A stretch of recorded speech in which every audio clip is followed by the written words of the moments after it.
Good morning.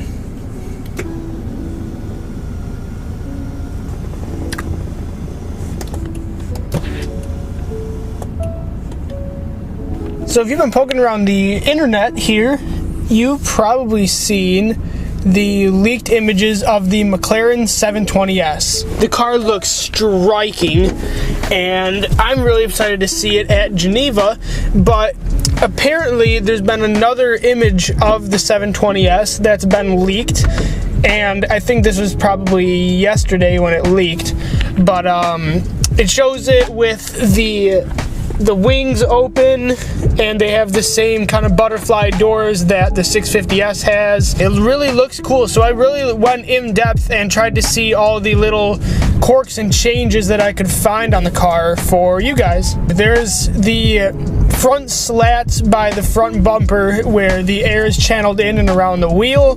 That seems to be pretty standard issue with supercars these days. The front end looks incredibly aggressive from the other spy shots, the other leaked images that we've seen in the past of the 720S. And also what this image confirms is that it is going to be called the 720S by the license plate, where the license plate would go on the back of the car. It also shows that the steering wheel is going to have a flat bottom. You can also see the other feature, I'll call it, that McLaren leaked for the 720S, which is their driving. They gave it a nice little buzz name. The whole instrument cluster that folds down, and it just has. Let me look at it real quick just to make sure.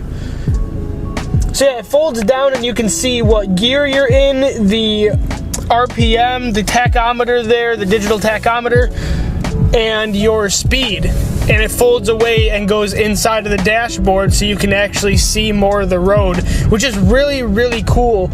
And I'm actually surprised it took people, or a manufacturer, that long to have something like that in a car. That seems like something that, while not obvious, is a little more on the simple view of trying to reinvent a car.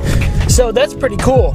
And then it obviously comes back out and folds up, and you can see the whole range of the circle tachometer, the traditional circle tachometer, and a bunch of other things about the car that you would normally see in a gauge cluster like that. So that's really cool. And then moving toward the back of the car, you can see that the wing, the active aero wing, actually takes up pretty much the length or the width of the back of the car. And then you can see the red engine cover, the little red lights. It almost looks like the engine's been moved back a little bit, since I can see there is the window. The rear window looks pretty big, and it looks like the engine's moved back a little bit, unless there's been some kinky configuration there.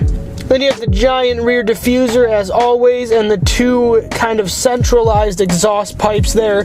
Very, very sharp looking car, and it stays true to a lot of what we've seen in spy shots leading up until now. You can also see the seats are bolstered up very, very aggressively, and it looks pretty cool. You can also see the center dash, the center console has been reworked from a lot of current McLarens that have just the big, almost Tesla-esque iPad in the middle, and they kind of have a connecting rod there. I'm going to see if I can see anything.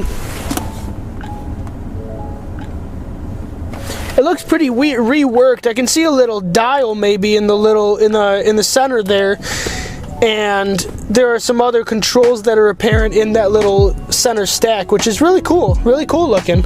The carbon fiber tub looks just about the same as the 650S. And obviously the car will have the 4.0 liter twin turbo V8 that is up from the 3.8 liter V8 that was on the 650S. More horsepower, more torque. Just going to be a great car when it comes out. And actually Geneva is next week, so we should see a lot more about this car next week, and you can obviously expect a video on that. So that is what I can pick apart from this spy shot that we have here. I want to thank you guys for watching today, and if you're new here, go ahead and subscribe. We have new stuff like this every day. You won't miss an update whatsoever. And if you enjoyed the video today, go ahead and give it a like, and I'll see you guys tomorrow. Take care.